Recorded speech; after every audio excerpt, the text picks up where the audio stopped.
जहां तक हमारा मामला है, हम ये कह रहे हैं जो हमारे एतराज़ात हैं इसके अंदर जो बड़ी बड़ी आईनी और इंतखाबी जो ज़रूरियात हैं मुकम्मल तौर पर रिजेक्ट करके आपने एक नए तरह की हल्का बंदियां की हैं, इसकी वजाहत कर दीजिए ना। वो वाले मामलात जब ये एक तरफा तौर पे हुआ है तो जो कुछ हमें इत्तलात मिल रही थी वो हमने उन तक पहुंचा दी है।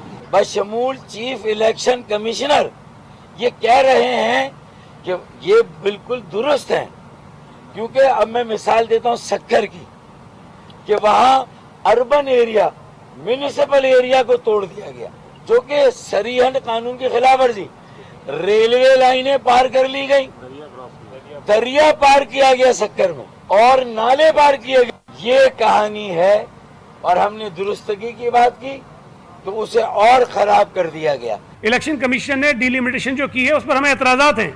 जो पहली हुई थी हल्का बंदी, उस पर भी पीपल्स पार्टी के सबसे ज़्यादा एतराज़ात दाखिल हुए थे, और वो एतराज़ात हमारे शायद इक्का दुक्का कोई माने गए, अक्सरियत उन एतराज़ात की मुस्तरद हो गई है। शायद MQM के किसी शख्स ने आज ये भी कहा कि पीपल्स पार्टी इलेक्शन कमीशन को पैसे दे रही है और पैसे दे के जो है वो कोई फैसले हम करवा रहे हैं। इससे बड़ा संगीन जो है इल्ज़ाम कोई और हो नहीं सकता।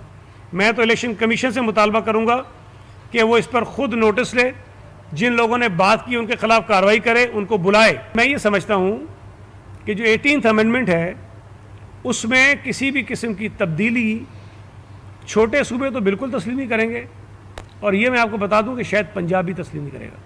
बिस्मिल्लाहिर्रहमानिर्रहीम, अस्सलाम वालेकुम नाज़रीन। नवी सिराया प्रोग्राम एनालिसिस रूम आया है लैला निसा। नाज़रीन जी तव्हां प्रोग्राम जी शुरुआत में ही शॉर्ट्स ॾिठा मुख़्तलिफ़ पार्टीज़ जा, त इन्हनि मां नज़र आयो त हिननि समूरनि पार्टीज़ खे इंक्लूडिंग नून लीग इलेक्शन कमीशन पारां जेके तकबंदियूं कयूं वयूं आहिनि उन्हनि ते वॾे पैमाने ताईं हिननि खे ख़दशा आहिनि। उहे छो आहिनि प्रोग्राम में यकीनन असीं डिस्कस कंदासीं, पर ॿिए पासे इहो बि मैंशन करणु तमामु ज़रूरी आहे त जीअं जीअं इलेक्शन जी तारीख़ वेझो ईंदी वञे पई तीअं तीअं ही सियासी पार्टीज़ हिक ॿिए ते इल्ज़ाम जेके लॻाइनि थियूं उनजी रफ़्तार में वॾे पैमाने ताईं तेज़ी बि ईंदी वञे पई। त आख़िर ईअं बि छो आहे?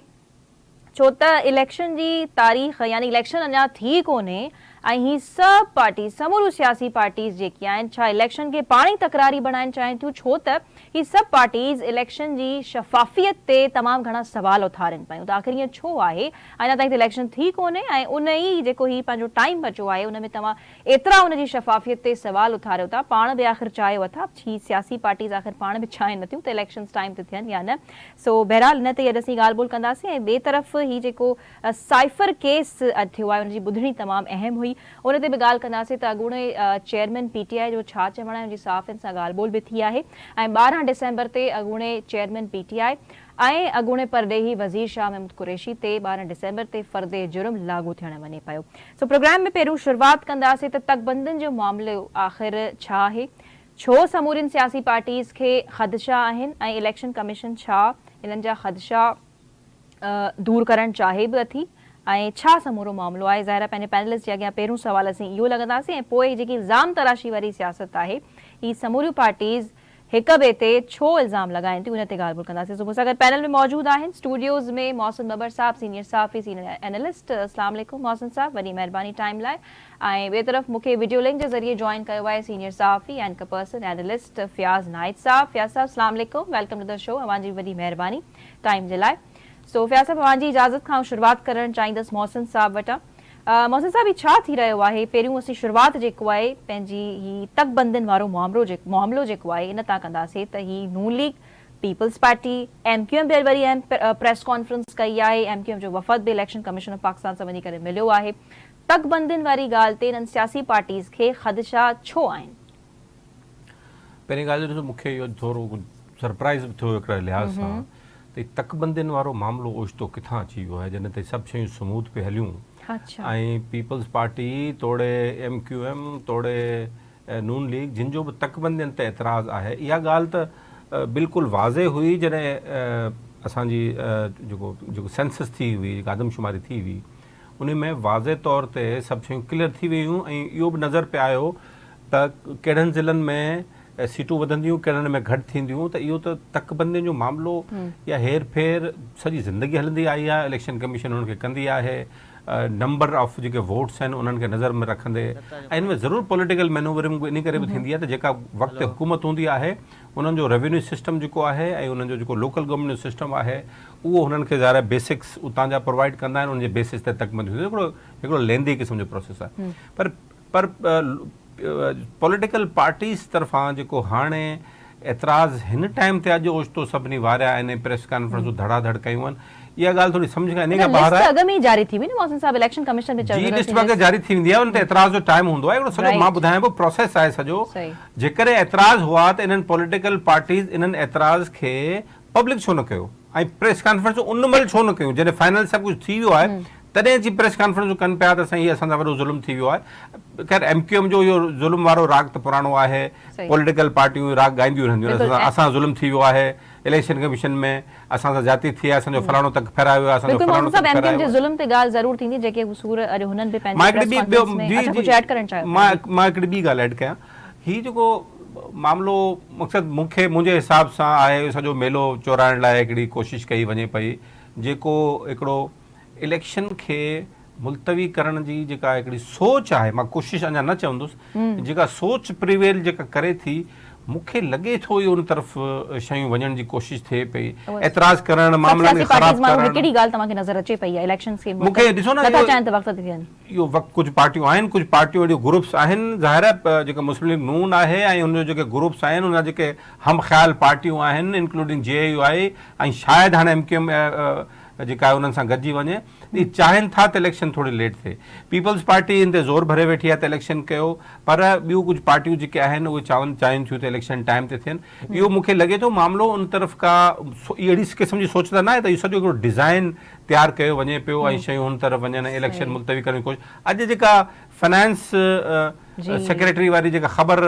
ब्रेक थी आहे सुबुह जो ऐं हुन में ॿुधायो वियो आहे त फाइनेंस सेक्रेटरी खे तलब कयो आहे त तव्हां पैसा छो नथा ॾियो पैसा मौजूदु आहिनि ॾियनि नथा इहा ॻाल्हि सम्झ नथी अचे पाकिस्तान वटि पैसा आहिनि बि सही ऐं किटी में बि पैसा मौजूदु आहिनि बजटेड इलेक्शन जा पैसा बजटेड हुआ हिन साल जॾहिं हिन साल बजटेड हुआ त तव्हां पैसा छो नथा रिलीज़ कयो हाणे हिन में रीसेंट अपडेट इहा आहे त उहो 2 ॾींहंनि जे अंदरि जेको आहे इलेक्शन कमीशन ऑफ पाकिस्तान खे नाणे वारी वज़ारत जारी कंदी सुठी ॻाल्हि आहे प्रेशर आयो आहे थोरो जारी कंदी पर इहो बि तॾहिं थियो जॾहिं ॾिसो इलेक्शन कमीशन खे पर इलेक्शन अॼु 4 तारीख़ आहे बिल्कुलु इलेक्शन कमीशन खे शेड्यूल जी अनाउंसमेंट तकबंदियुनि जे मामले खां पोइ शेड्यूल जी अनाउंसमेंट करणी हुई ऐं इहो हाणे मां नथो सम्झां त 2-3 ॾींहं जेकॾहिं शेड्यूल जी अनाउंसमेंट नथी थिए त इहो वॾो सवाल ख़ुदि अची वेंदो त why election commission is not announcing the formal schedule of the election 8 February 2024 ते ताईं इलेक्शन अच्छा मोहसिन साहब जिते सियासी पार्टी समूरू सियासी पार्टीज़ इहा ॻाल्हि कनि पियूं यानी कुझु अहिड़ो तासुर असीं चऊं त क्रिएट थिए पियो त हू को उनखे मुतनाज़ा तकरारी बणाइणु चाहिनि पियूं पर जीअं असीं ही फंड्स जी बि ॻाल्हि कई त छा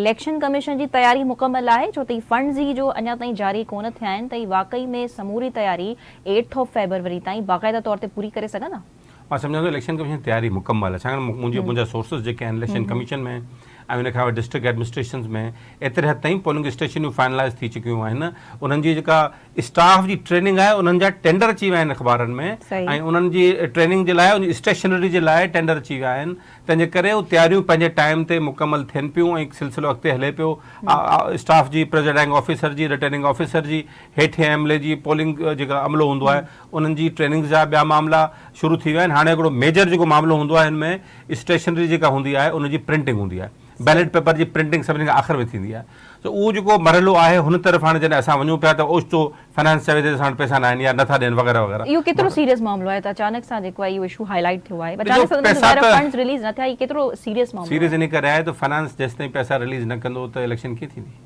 एग्जैक्टली ता उन ही हिसाब सां न हूंदो इलेक्शन में पैसा ई न हूंदा हू सिंपल हिकिड़ो लेटर मोकिलींदा या प्रेस रिलीज जारी कंदा असां वटि पैसा आहिनि कोन उहो एतिरी नॉन सीरियसनेस आख़िर नाणे वारी वज़ारत छो ॾेखारी टाइम त उन्हनि खे फंड्स जारी छो न कया नाणे वारी वज़ारत आहे केयर टेकर सेटअप जी सही केयर टेकर सेटअप आहे जिन जो आहे उन जो आहे ऐं जिन जे तरफ़ां लेट ऐं डिलेड इलेक्शन जी ॻाल्हि थिए पई उन्हनि खे फेवर करे थो केयर टेकर सेटअप त तंहिंजे करे इनमें हू कोशिशि कनि पिया त कहिड़ी तरीक़े सां लिंगर ऑन कयूं, पर हीउ तकबंदियुनि वारो मामिलो वरी विचड़ायो वियो आहे विच में, ऐं हिनखे ॿी कंट्रोवर्सी करे जनरेट करण जी कोशिशि कई वञे, पर इहो 2 ॾींहंनि में ॻाल्हियूं 3 ॾींहंनि में मुंहिंजी मूंखे उमेद आहे क्लियर थी वेंदियूं, ख़बर पइजी वेंदी त केरु छा पियो करे। अच्छा, पर इन ई हवाले सां MQM बि चवे थी त असांजी आख़िरी उमेद चीफ इलेक्शन कमिश्नर साहब आहिनि ऐं असां इस्लामाबाद हाई कोर्ट में बि वञी सघूं था। तो अॼु MQM जे वफ़द वरी प्रेस कॉन्फ्रेंस कई आहे ऐं वरी सूरनि जा अंबार रखी छॾिया आहिनि। अच्छा, पहिरियों त इहो ॿुधायो मूंखे त ही पार्टीज़ हिक ॿिए ते फेवरेट थियण जो बि इल्ज़ाम लॻाइनि थियूं, त पोइ का छा सभई सियासी पार्टीज़ फेवरेट आहिनि, त पोइ कोई अहिड़ी पार्टी बि आहे मोहसिन साहब जेका फेवरेट न हुजे? सवाइ हिकिड़ी पार्टी जे बाक़ी सभु फेवरेट आहिनि। मां ख़ैर इहो मज़ाक जे लाइटर टोन में लाइटर मूड में ॻाल्हि कई आहे। ॾिसो, पार्टियूं जेके आहिनि, जेकॾहिं इलेक्शन कमीशन जूं सभु पार्टियूं फेवरेट आहिनि त इहा त सुठी ॻाल्हि आहे। इलेक्शन प्रोसेस लाइ तव्हां इलेक्शन पॉलिटिकल पार्टीज़ खे इलेक्शन कमीशन फेवर न कंदो त कंहिंखे कंदो, ऐं इलेक्शन कमीशन जेके आहे असिस्ट करे थो बेसिकली पॉलिटिकल पार्टीज़ खे, बाबा तव्हां इलेक्शन करियो, पंहिंजा वोटर वठी अचो, वोट ॾियारियो पाण खे, असां काउंट करे तव्हांखे ॿुधाईंदासीं। त हिन जो स्पिरिट त इलेक्शन कमीशन जो इहो ई आहे त हू पॉलिटिकल पार्टीज़ खे असिस्ट करे, पर कानून जे दायरे ऐं आइन जे दायरे में रहंदे, पैसा सरकार खे ॾियणा आहिनि ऐं उन्हनि खे असिस्ट करिणो आहे। हीअ जेके इल्ज़ाम आहिनि इलेक्शन कमीशन ते, इहो थोरो इन खां काफ़ी अवॉइड करणु घुरिजे।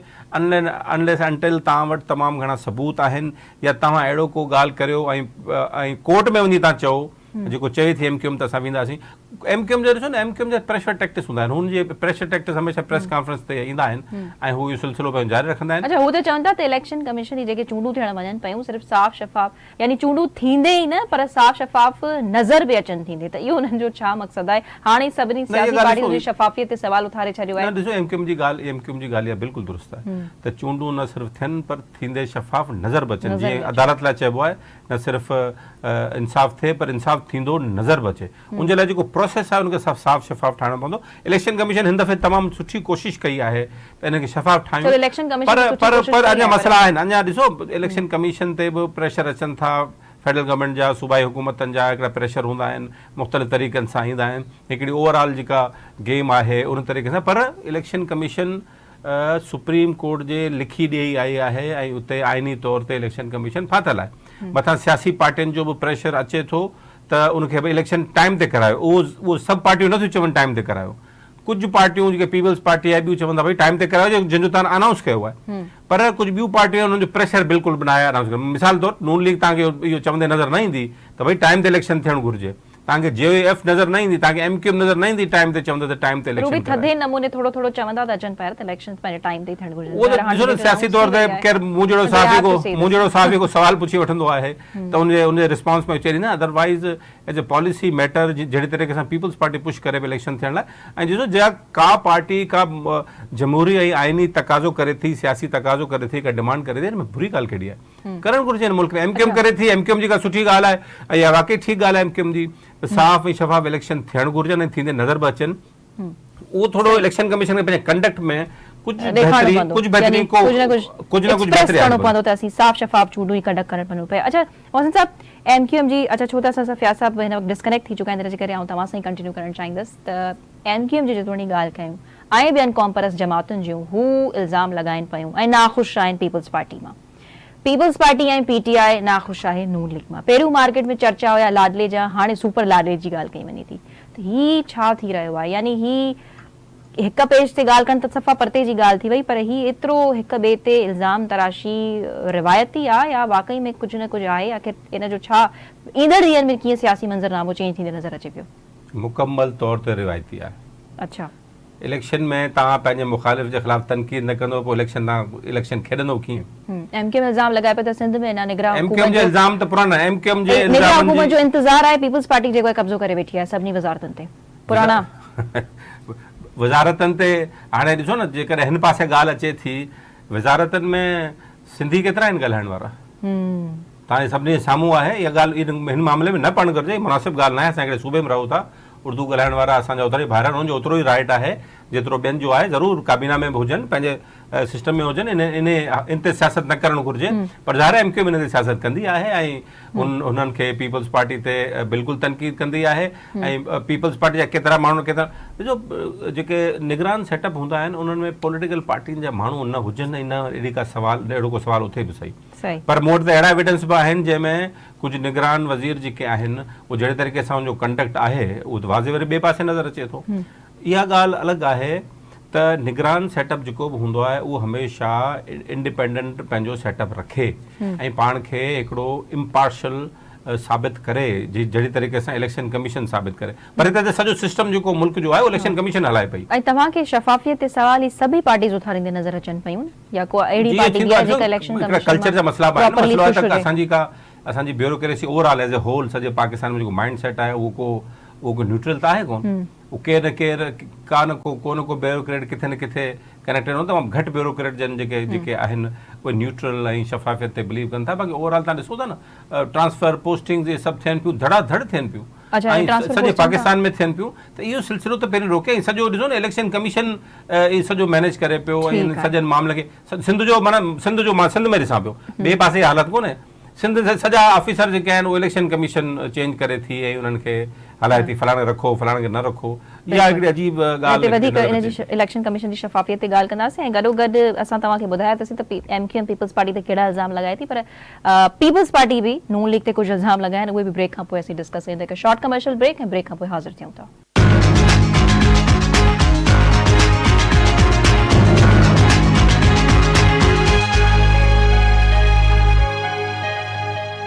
वेलकम बैक नाज़रीन। जी त ब्रेक खां अॻु असीं ॻाल्हि कयूं पिया त समूरियूं सियासी पार्टीज़ ऐं ख़ासि करे MQM ऐं ॿियूं क़ौम परस्त जमातूं इल्ज़ाम लॻाइनि थियूं पीपल्स पार्टी ते, जॾहिं त पीपल्स पार्टी MQM ऐं नून लीग ते इल्ज़ाम लॻाए थी। सुबुह सां गॾु मौजूदु आहिनि वीडियो लिंक जे ज़रिए फ़याज़ नाइद साहब, उन्हनि जी तरफ़ हलूं था, उन्हनि जे आॾो सवाल रखूं था। फ़याज़ साहब, ही जेको इल्ज़ाम तराशी जो सिलसिलो आहे हिन वक़्त ताईं जारी आहे, इलेक्शन जो वक़्तु बि वेझो अचे पियो।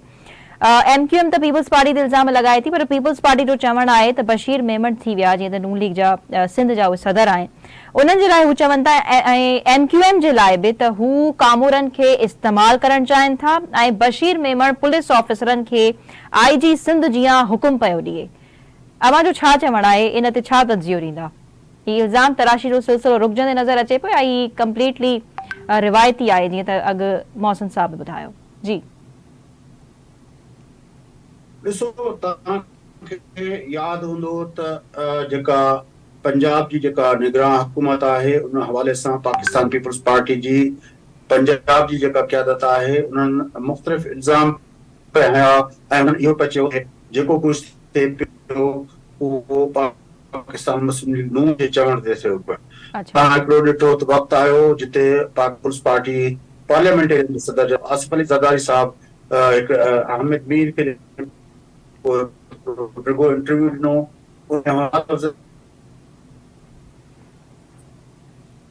इल्ज़ाम हणण वारनि खे का ख़बर नाहे, बिल्कुलु ख़बर नाहे। तंहिं करे इहो जेको तासुर हुयो जेको पंजाब जी क़यादत पीपल्स पार्टी जेका निगरान हुकूमत जे हवाले सां ॾिनो पए, उहो तासुर ज़रदारी साहब पंहिंजे उन इंटरव्यू में ख़तमु कयो। उन सां गॾोगॾु मुंहिंजो इहो बि चवणो हुयो त असांखे इलेक्शन कमीशन ते एतमाद आहे ऐं हुन इहो चयो त माण्हुनि खे इदारनि ते एतमाद करणु घुरिजे। तंहिं करे हीअ जेको ही सिलसिलो शुरू थियो आहे मुंहिंजे ख़्याल में, इन जे पुठियां तव्हांखे यादि हूंदो त थोरे जो सुप्रीम कोर्ट जो इहो चवणु आहे त इंतरानी ॻाल्हि न थियणु घुरिजे, पर इहे तजिया लिखतुनि जी सूरत में ख़बरुनि ज़रियनि जे वटां अचणु शुरू थी विया आहिनि त जीअं त पाकिस्तान जो जेको इक़्तिसादी मसइलो आहे उहो हल थियणु वञे पियो। सोहेल बड़ाइच ऐं ॿियनि दोस्तनि उन ते लिखियो त जेको आहे थी सघे थो चूंडूं टाइम ते न थियनि। सो ही जेको MQM जो अचानक जेको आहे निकिरी निर्वाती अचणु आहे, मूंखे लॻे ईअं थो त शायदि इम्तिहान जी जेका का आहे जेका किथे कंहिं क्वार्टर्स में कंहिं पंहिंजो कॉर्नर्स में जेकॾहिं को इम्तिहान जी ॻाल्हि आहे उहे इम्तिहान जूं ॻाल्हियूं करणु चाहिनि था। अदरवाइज़ आसिफ अली ज़रदारी साहब जो जेको मैसेज हुयो मां सम्झां थो इंतिहाई मस्बत क़िस्म जो मैसेज हुयो। असांखे वक़्त खां अॻु पंहिंजनि इदारनि खे पंहिंजो अकाउंटेबल पंहिंजो डाउटफुल न बणाइणु घुरिजे, असांखे पंहिंजनि इदारनि जे मथां एतमाद करणु घुरिजे ऐं असांखे इहो करणु घुरिजे ताकी माण्हुनि जो विसाह जेको आहे इदारनि ते अचे। अच्छा, इहा डिस्कशन वॾी अलर्ट वारी कोन आहे त पहिरियों हिकु तरफ़ सुप्रीम कोर्ट पारां इहो चयो वियो त तव्हांखे डिस्कशन न आहे करणी त चूंडूं वक़्त ते थियनि थियूं या न, प्रॉपर एक डेट अची वही है, पर उन बावजूद भी कुछ तजिया निगार थी विया या जेके पंहिंजो समाज में मौजूद आहिनि तजियो ॾियण जे लाइ, या जेके ओपिनियन रखंदड़ माण्हू आहिनि हू चवनि था, या कुछ सियासी पार्टीज़ त हू नथा चाहिनि त इलेक्शन जेको आहे वक़्त ते थियनि। उन जा कारण छा आहिनि? छा हू पंहिंजी कारकर्दगी खां लहराए विया आहिनि या के ॿिया मामला आहिनि बैक ते फिया साहब? ॾिसो, जेको तजिया निगारनि जो चवण ई आहे, तजिया निगार त सिधो सो पॉइंट आउट कनि था पाकिस्तान जे जेको आहे मौजूदा जेका असांजी जेका अस्करी क़यादत आहे उन पॉइंट आउट कनि था त हू जेका एफर्ट वठे पई मुल्क जे अंदरि जेको इक़्तिसादी जेको बहरान आहे मुल्क खे कढी मुल्क खे इक़्तिसादी हवाले सां हिकिड़े मुस्तहकम राह ते वठी वञण लाइ जेके एफर्ट्स वठनि पिया, हुननि जो चवण इहो आहे त जेकॾहिं का चूंडियल जेकॾहिं चूंडूं थियनि थियूं ऐं ही जेको आहे पार्टियूं हिक ॿिए जे दस्तो गिरबान वरी थी वेंदियूं चूंडुनि खां पोइ, त पोइ जेको असां इस्तेकाम मुआशी इस्तेकाम में मुल्क खे वठी वेंदासीं, सियासियत में इस्तेकाम जे करे उहो डिस्टर्ब थी वेंदो। उहो व्यू पॉइंट उहे तजिया निगार ॾियनि था जिन लिखियो आहे त इहे चूंडूं हिते वेंदियूं। तंहिं करे अच्छा, तव्हांजे मुताबिक़ इलेक्शन कमीशन जी तयारी तव्हांखे पूरी नज़र अचे पई? मुंहिंजे ख़्याल में इलेक्शन कमीशन जे तरफ़ां त बिल्कुलु वाज़े लफ़्ज़नि में चयो वियो आहे त असांजी चूंडूं तयारियूं मुकमिल आहिनि ऐं उन्हनि जो इहो बि चवणु आहे त इहे तयारियूं जेके आहिनि असां इलेक्शन कमीशन जे तरफ़ां हेल ताईं चूंडुनि जे हवाले सां कंहिं बि क़िस्म जी पंहिंजी गणती जो इज़हार न कयो वियो आहे त असां वटि फंड्स न आहिनि। जीअं तव्हांखे यादि हूंदो कि पंजाब जे चूंडुनि भेरे थियो हुयो त फंड्स जी ॻाल्हि कई वई, वरी पोइ सिक्योरिटी जा मामला चया विया, मामला चया विया, पर हिन वक़्तु इलेक्शन कमीशन बहसियत हिकिड़े इदारे जे उनजे पारां का शिकायत न आई आहे या उनजे पारां का डिमांड आई आहे या उनजे पारां अहिड़ो को कंसर्न न आयो आहे जंहिंमें हू चवंदा हुजनि त उन्हनि खे इलेक्शन कराइण में का ॾुखियाई आहे। अच्छा, पर फंड जी ख़ैर ॻाल्हि थी आहे ऐं फाइनेंस सेक्रेटरी पारां इहो ॼाणायो वियो आहे त इलेक्शन कमीशन के जेके रहियल फंड्स आहिनि उहे 2 ॾींहनि जे अंदरि जारी कया वेंदा। नाज़रीन, हलूं था पंहिंजे ॿिए मौज़ू जे तरफ़। त जीअं तव्हांखे ख़बर आहे त साइफर केस जी ॿुधणी थी ऐं अॻूणे चेयरमैन PTI ऐं अॻूणे परॾेही वज़ीर शाह महमूद कुरैशी ते फर्दे जुर्म लागू थियण वञे पियो 12 डिसेंबर ते, ऐं गॾोगॾु अॼु अॻूणे चेयरमैन PTI या असीं चऊं सरबराह जेके PTI जा आहिनि उन्हनि जी कुझु सहाफ़ियुनि सां बि मुलाक़ात थी आहे ऐं सहाफ़ियुनि पारां उन्हनि खां पुछियो वियो त छा कुझु ॾेही परॾेही शख़्सियतुनि जी तव्हां सां मुलाक़ात थी आहे, जंहिंजे जवाब में उन्हनि इनकार कयो त मूंसां न कोई मिलण आयो आहे, न का ॻाल्हि ॿोल थी आहे कि नेगोसिएशन्स थियूं आहिनि, अहिड़ो कुझु बि न थियो आहे। ऐं वधीक अॼु जी जेकी मेन ख़बर आहे इन मां त सरबराह PTI साइफर जी ॿुधणी दौरान इहो चयो आहे त हिन मुक़दमे में अॻूणो आर्मी चीफ ऐं अमरीकी सफ़ारतखाने जो नुमाइंदो उनखे बतौर गवाह घुरायो वञे। मोहसिन साहब, मां तव्हांजी तरफ़ अचणु चाहींदसि त ही जेके अॻूणा चेयरमैन PTI आहिनि उनजे पारां ही चयो वियो आहे त ॿिनि गवाहनि जी उन्हनि ॻाल्हि कई आहे त इन में हू इन्हनि गवाहनि खे घुराइण में अदालत में पेश करण में कामयाब थी वेंदा?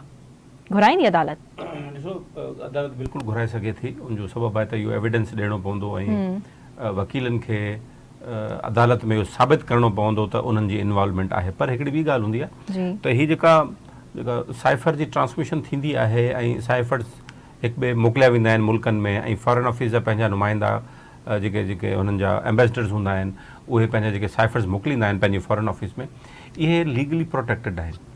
इहे लीगली प्रोटेक्टेड इन सेंस आहिनि त इन्हनि खे पब्लिक पहिरीं ॻाल्हि त नथो करे सघिजे। ॿी ॻाल्हि इहा त इहे इनफॉर्मली फॉर्मल ट्रांसमिशन जो तरीक़ो, कम्युनिकेशन जो तरीक़ो हूंदो आहे पंहिंजे ऑफिसिस ॾांहुं ऐं हू रोज़ानो जी हफ़्ते जी अपडेट पिया ॾींदा आहिनि। तव्हां ॾिसो, अमेरिका में बि, यूरोप में बि, कुझु अमेरिका जे मुल्क में बि, यूरोप में बि लीगली प्रोटेक्टेड आहे, इन्हनि खे पब्लिक नथो करे सघिजे। सही। तंहिंजे करे इहो पाकिस्तान में अॻूणे सरबराह सॉरी जेके अॻूणा चेयरमैन PTI जा उन्हनि पारां परॾेही पॉलिसी सफ़ा तबाह कई वई।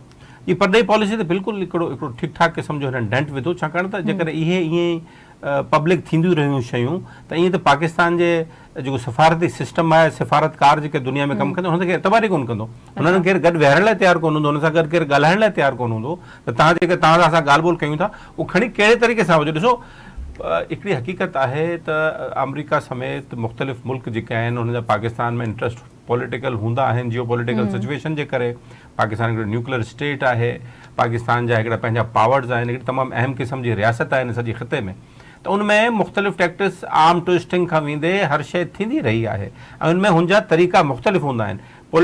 पब्लिक पॉलिटिकल स्टेटमेंट खां वेंदे इंडिविजुअल मीटिंग्स, सरबराहनि जूं मीटिंग्स खां पोइ मुख़्तलिफ़ जेके ही साइफर्स वारा तरीक़ा आहिनि सफ़ारती तरीक़े सां उहे, ऐं फॉर्मल लेटर्स, उनखे अलावा तव्हां यादि हूंदो, तव्हांखे ख़बर हूंदी, असांजे नाज़रीन खे ख़बर आहे त तव्हां टीवी में ॾिसंदा हूंदा त फलाणे एहतजाज कयो वियो ऐं एम्बेसडर खे घुराया, उन्हनि खे तनबी कई वई, उन्हनि खे एहतजाज रिकॉर्ड करायो वियो। त इहो हिकिड़ो फॉर्मल तरीक़ो आहे एहतजाज करण जो। त इहे जेके सभु तरीक़ा आहिनि इहे मौजूदु आहिनि, इन्हनि खे कॾहिं बि हुन तरीक़े सां पब्लिक नाहे कयो वेंदो ऐं इहो हिकिड़ो स्टैंडर्ड साइफर केस सॼी दुनिया में। पर मां सम्झां थो साइफर केसिस में ॾुखियाई में विझी छॾियो आहे न सरबराह पीटीआई खे, बिल्कुलु ॾुखियाई में आहे। ऐं हिन में ही बेसिकली जेको स्टेटमेंट अॼु आई आहे पंहिंजो अॻूणे सरबराह जी, हाणे त चेयरमैन बैरिस्टर गौर साहबनि जी, त इहा जेका सरबराह अॻूणे सरबराह जी स्टेटमेंट आई आहे, इन में शाह महमूद कुरैशी साहब बि थी सघे थो सुल्तानी गवाह बणिजी वञनि ऐं इन हवाले सां वरी वाज़े सूरत अची वञे साम्हूं ऐं उते ॿुधाए छॾिनो। तंहिंजे करे हीउ सॼो बंदि कमरे में जेका कार्रवाई थींदी उहा त पब्लिक में न ईंदी, पर हिन जा ऑफशूट थोरा थोरा पंहिंजो ॿाहिरि निकिरंदा ऐं गैर तस्दीक थियल इतला असांजे साम्हूं ईंदा ऐं उन ते पोइ तजिया थींदा, ख़बरूं पियूं ईंदियूं। पर ज़रूरु जेको आहे अॻूणो सरबराह जेको पीटीआई जो आहे उहो फाथल त हिन में नज़र अचे थो ठीकु ठाक तरीक़े सां, छाकाणि त जेको ऑफिशियल सीक्रेट एक्ट आहे उहो हिनखे जेको हींअर ताईं जेके अपेरेंटली शयूं साम्हूं आयूं आहिनि उन में त फासंदो नज़र अचे पियो, फासंदो नज़र अचे पियो। वधीक ख़ैर उन्हनि जी छा कुझु ॾे परॾेही शख़्सियतुनि सां मुलाक़ातूं थियूं आहिनि, इहो साफ़ इन पारां सवाल, क्योंकि उहे इन ते थोरो तबसरो कंदासीं। हिकु शॉर्ट कमर्शियल ब्रेक ऐं ब्रेक खां पोइ ॿीहर हाज़िर थियूं था।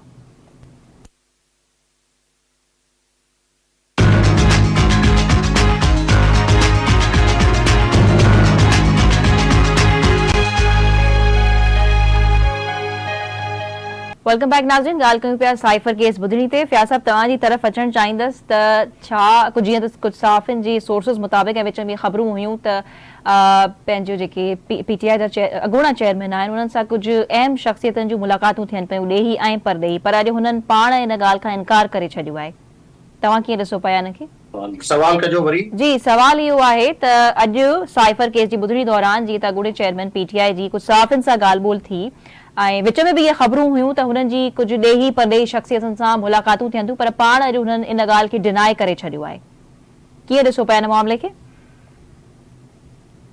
ॾिसो, पाकिस्तान जे अंदरि साइफर जो मामिलो थियणु या ख़ुदि जॾहिं इहो साइफर जा मामला थिया पए, जॾहिं इहो साइफर ते खेॾण जूं ॻाल्हियूं थियूं पए, उहा जेके ऑडियो उन वक़्तु रिकॉर्ड कयूं वयूं उन वक़्तु लीक पोइ थियूं, पर जॾहिं रिकॉर्ड कयूं वयूं तॾहिं असांजे ताक़तवर इदारनि खे इहा ख़बर पइजी चुकी हुई त पीटीआई जो सरबराह हिन जेको उन वक़्तु मुल्क जो वज़ीर आज़म हुयो उहो इन मामले ते छा करण वारो आहे, पर उन वक़्तु उन्हनि शयुनि खे रोकण जी का कोशिश न कई वई।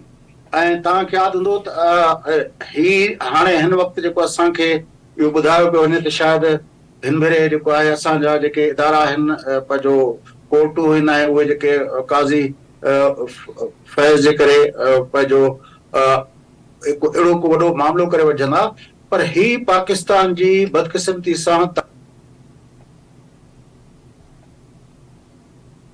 जी फ़ियाज़ साहब जो ऑडियो असां ताईं कोन पहुचे पियो, मोहसिन साहब तव्हांजी तरफ़ां अचणु चाहींदसि जेसि ताईं टीम हिनखे फिक्स करण जी कोशिशि करे। अच्छा, जिते असीं साइफर केस जी ॻाल्हि कयूं पिया, पर अॼु जीअं त 9 मई जी असीं ॻाल्हि कंदो, 9 मई सान्यो वाक़िया हिकु वॾो वाक़ियो हुयो, वॾो ॾींहुं हुयो ऐं मज़हमत जोगी ज़ाहिरा जेको जेको उन ॾींहं ते शयूं वाक़िया थिया या जीअं पंहिंजे असासनि ते हमला कया विया उहे मज़हमत जोगा आहिनि यकीनन, पर इमरान पंहिंजो अॻूणे चेयरमैन पीटीआई पारां इहो ॼाणायो वञे थो त हुन जी मास्टर प्लानिंग जेकी आहे या मास्टर माइंड हिन जे पोयां दैट वाज़ मियां मोहम्मद नवाज़ शरीफ़ जी। हुननि जो इहो नओं इल्ज़ाम साम्हूं आयो आहे, इल्ज़ाम हुन जे तरफ़ां हणण खां नई ॻाल्हि कोन्हे। अच्छा, हुननि ते पंहिंजी हुकूमत खे किराइण जे लाइ मक़सदु हींअर ताईं त को 10 मुख़्तलिफ़ जेके साईं आहिनि उहे इल्ज़ाम लॻाए चुका आहिनि। पहिरीं मोहसिन नक़वी खे बि इल्ज़ाम ठहिरायूं, पोइ वरी बाजवा तमामु सुठो आहे, पोइ वरी बाजवा ख़राबु थी वियो, मुंहिंजी हुकूमत हुन कराई आहे। उन खां पोइ वरी ॿियनि जा नाला वठंदा रहिया, आस्ते आस्ते उहे नवाज़ शरीफ़ ताईं आया, नवाज़ शरीफ़ खां वरी वापसि फिरी वरी ॿिए पासे हलिया विया। त मुंहिंजी ॻाल्हि में उन्हनि जे बयाननि जी का अहमियत इन करे बि नथी ॾेई सघिजे त इहो ख़ान साहब जो त जेके यू टर्न्स आहिनि इहे त पुराणा हुआ ऐं हाणे बि उहे यू टर्न थिया, पर नवाज़ शरीफ़ लंदन प्लान जो हिसो आहे त हुननि नई मई जा वाक़िया हुननि कराया।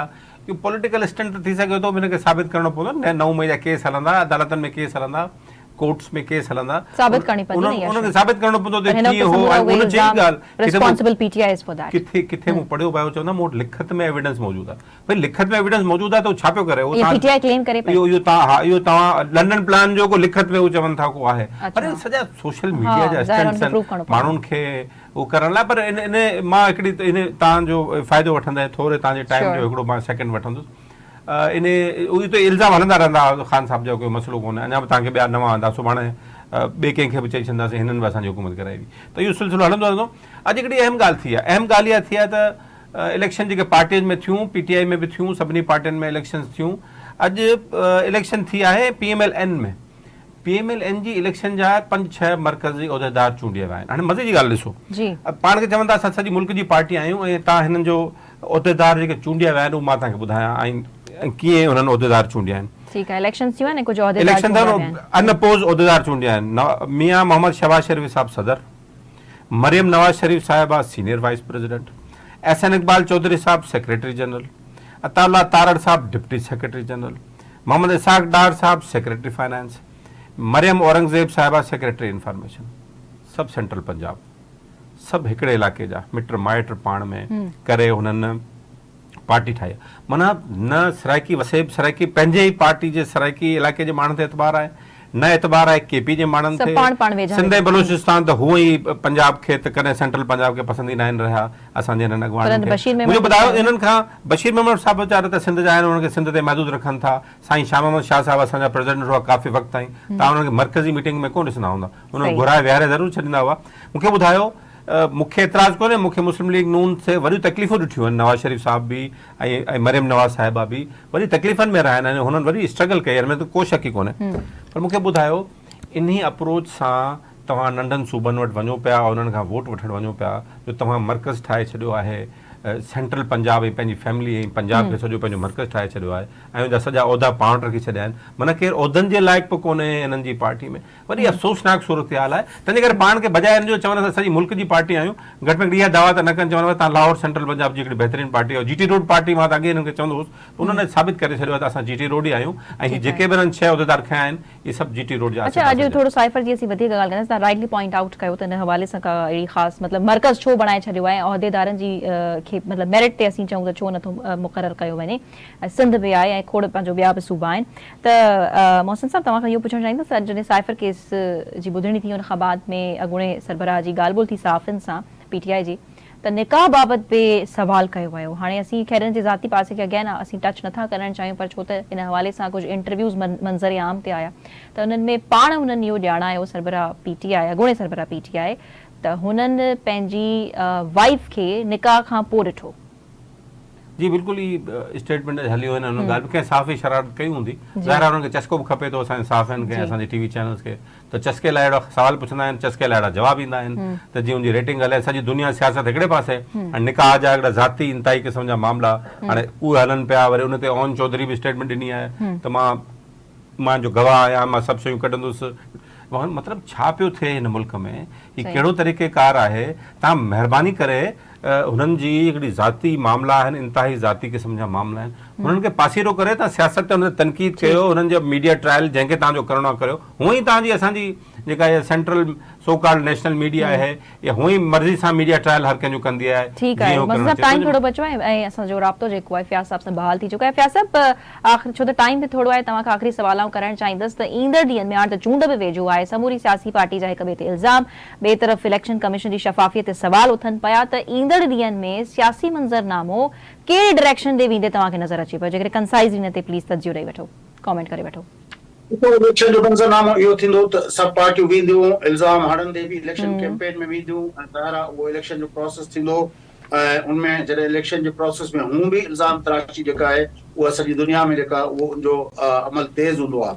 तंहिंजे करे मां त इन ॻाल्हि खे इहो सम्झां थो, इहो इलेक्शन जो हिकिड़ो नॉर्म आहे सॼी दुनिया जो, त उहो पंहिंजे मुखालिफ़नि जे ख़िलाफ़ ॻाल्हाइबो आहे, उन्हनि खे लताड़ण जी कोशिशि कबी आहे, उनजे नेगेटिव पासनि खे हाईलाइट करण जी कोशिशि कबी आहे, ऐं उनजे मथां इहे बि इल्ज़ाम ख़ासि तरह पाकिस्तानी सियासत में मुखालिफ़नि जे मथां लॻंदा रहनि था त उन्हनि खे सपोर्ट आहे, उन्हनि खे जेको आहे हू जेको आहे पंहिंजो सरकारी मशीनरी इस्तेमालु पिया कनि, सरकारी मशीनरी सपोर्ट आहे, इहे सभु पूरा मामला थींदा। पर मुंहिंजे ख्याल में त मुल्क जेको आहे इलेक्शन जे मोड में अची चुको आहे।